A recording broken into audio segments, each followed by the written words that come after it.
good intentions aren't enough to make a project successful. And I think that our contributions to FINCA Peru are actually going to be very, very valuable for them. We were able to take the time to think critically about it, and the information that they've gotten and the tools that they've gotten from us are going to be very helpful for them.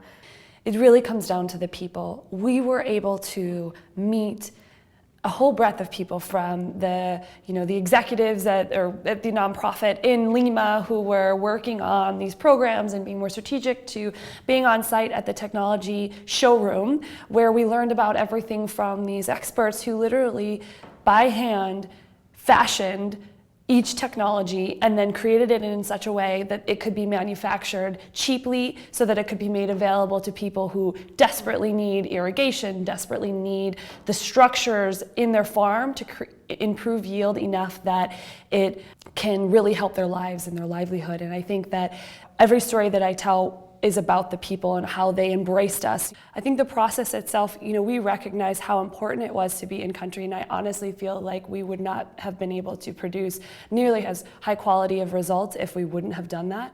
I think one other piece of that is actually sort of that cultural side, right? When you're working with someone in a different country, with a different culture, a different work culture, it does become interesting. I think we definitely had all these goals and ambitions, especially for our trip, and we really wanted to kind of plan them out, what I would say American style, right? Like have an agenda for every hour of every day, and for a little while, we didn't realize that our client wasn't responding well, because that's not how it works in Peru, right? You say, we're going to have these meetings, and they're going to happen in the morning of Wednesday, February 17th, maybe.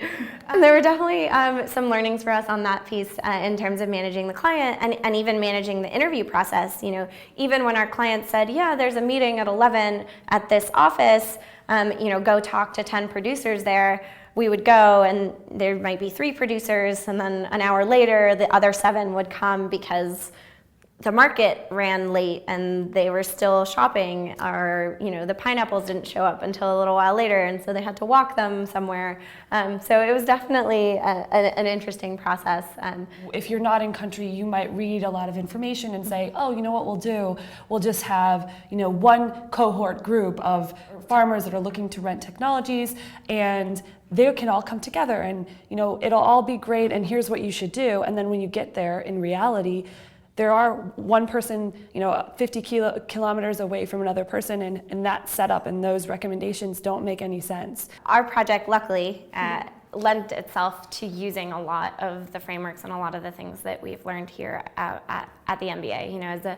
As a microfinance organization, finance being the core of what they do, really helped us as a team to be able to apply all of the things that we had learned in our financial modeling class and our spreadsheet modeling class, to really produce a model that was a professional financial model for this organization to use, and also taking it and adapting it culturally to what they've been using, what they're used to using, and taking that forward for them. So for us, that piece I think was very, very useful. To be in school, to have access to finance professors, and to all the resources that Anderson has to offer for that part.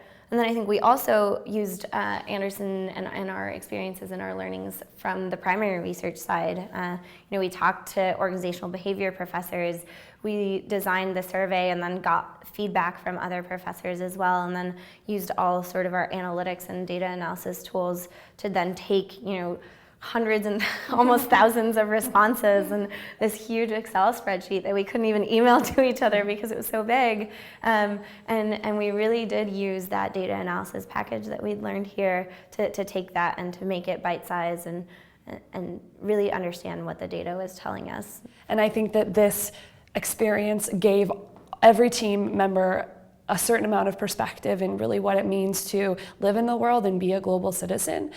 this allows us to have a voice and encourage our other class members or people that we work with or family to be more involved. Having that ability to provide the business skills to these organizations that otherwise wouldn't have them, or be on boards, or really be the strategic thinkers for nonprofits is really important. And I think for me, having this experience, solidifying that I want to do that and that I will be doing that, and then encouraging my friends to do it too is really important.